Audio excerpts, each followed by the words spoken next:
know exactly how many animals die each year from being tested on?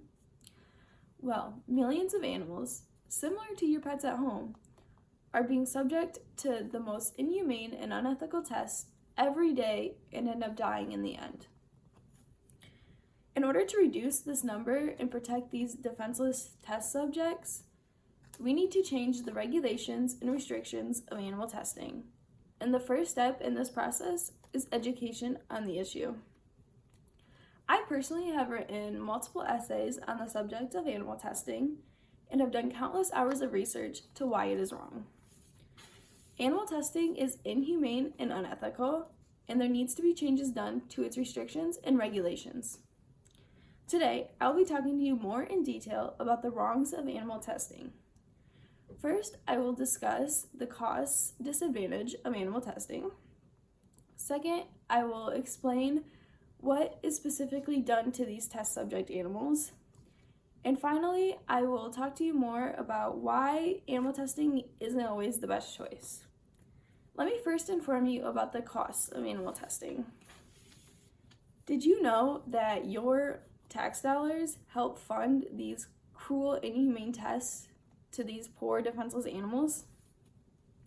According to the article titled Animal Testing 101, published on June 22, 2010, by People for the Ethical Treatment of Animals, or better known as PETA, on their website, with no known author, in paragraph 7, quote, "The Environmental Protection Agency, the Food and Drug Administration, the National Toxicology Program, and the U.S. Department of Agriculture are just a few of the government agencies that subject animals to crude, painful tests," end quote.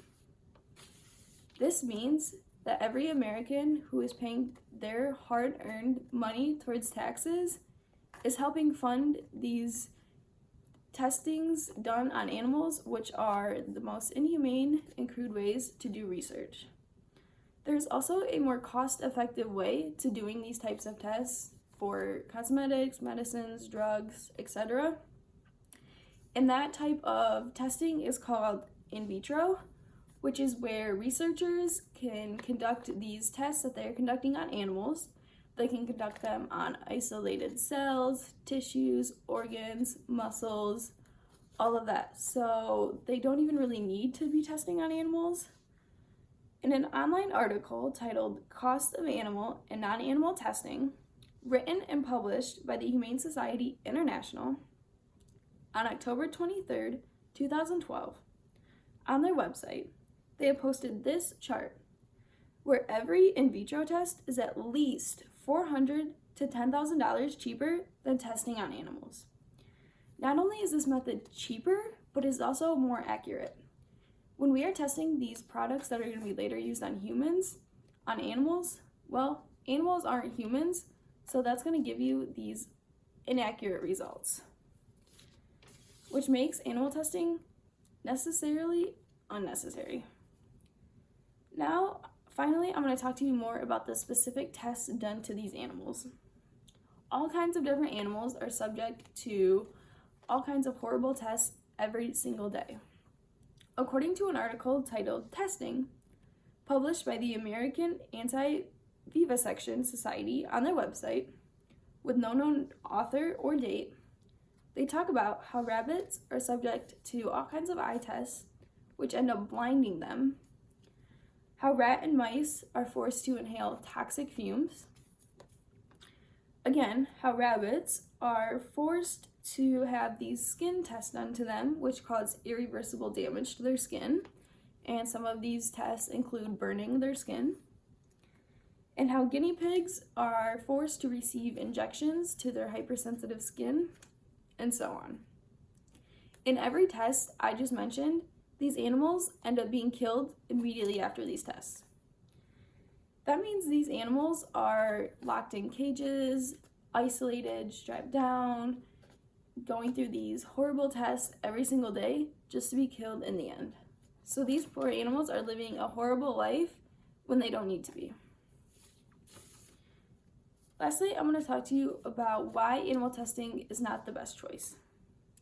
For one, it is not accurate. Animals are not humans, and this is going to cause an inaccurate result in any testing done to them. And third, it is not natural. The way that these animals are being given certain diseases, certain products, certain drugs, none of this would have happened naturally in the wild, and the environment that they're in these research labs is also not natural, so you're going to be given even more inaccurate results. According to an article titled "Animal Testing is Bad Science, Point and Counterpoint," published by PETA on their website by no known author on June 23, 2010, paragraph 4 states, quote, "Physiological reactions to drugs vary enormously from species to species, and even within a species. Penicillin kills guinea pigs, aspirin kills cats and causes birth defects in rats, mice, guinea pigs, dogs, and monkeys. And morphine, a depressant in humans, stimulates goats, cats, and horses," end quote. This proves that all these animals that are subject to this animal testing are just unnecessary and they're ineffective results. Today I first discussed the monetary factor of animal testing. Secondly, I explained more about the specific tests done to these animals. And lastly, I talked to you about why animal testing is inaccurate.